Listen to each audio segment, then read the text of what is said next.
All right, here we go. Position number 4.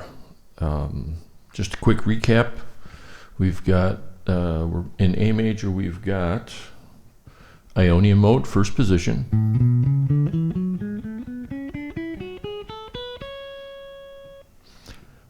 Dorian mode, second position.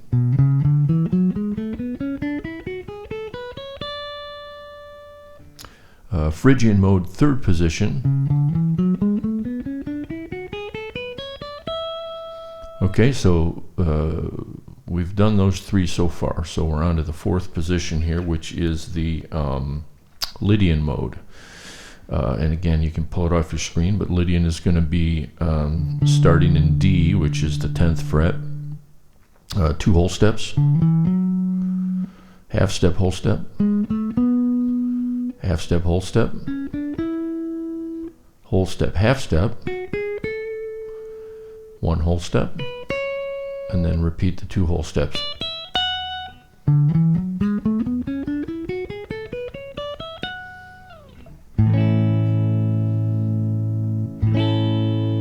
So again, at this point, if you spent any time on any of these modes, don't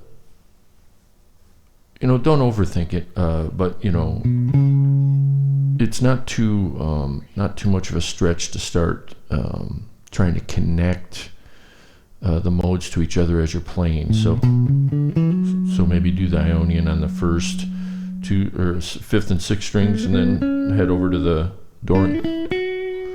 And then end up on the Phrygian, drift from the Phrygian maybe into the Lydian,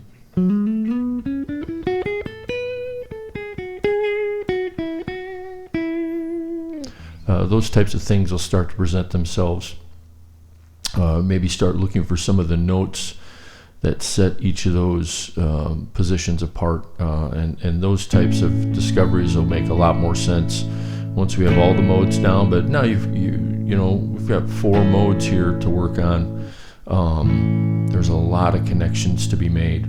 So if it's a simple matter of remembering the patterns, just continue working on that. But we're getting down the line here. So hopefully this stuff is starting to make connections for you. And again, let's turn on a little pad here. I've got a little A major pad. Let me put a couple other effects on so it's not so dry.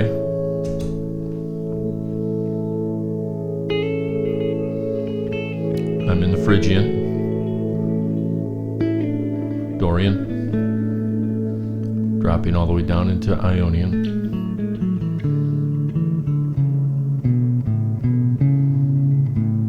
And then all the way back up into Lydian.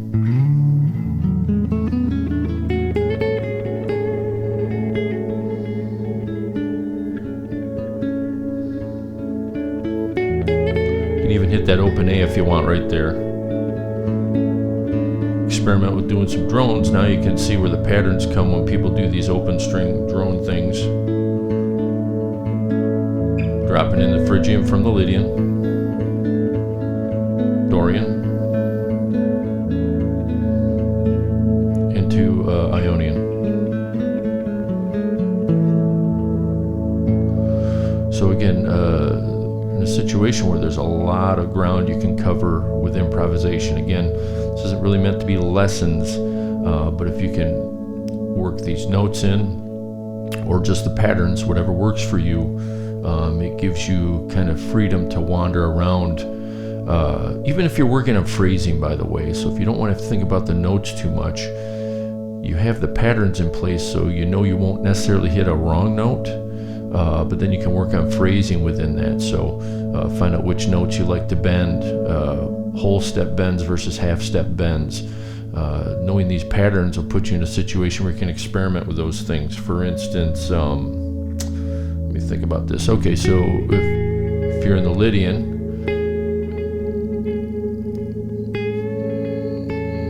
that's a half step bend. But if you're going to bend the note below it,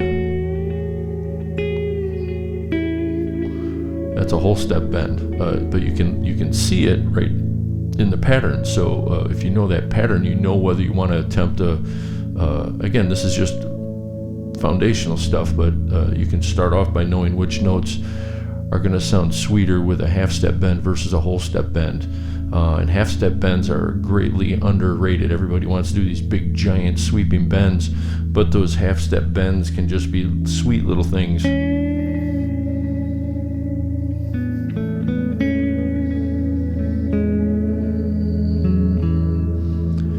Especially in an ambient setting like this, or a spacey setting, whatever you're working on. So there you go. There's your fourth position, fourth mode, Lydian mode. Give it a shot. Make it part of your vocabulary.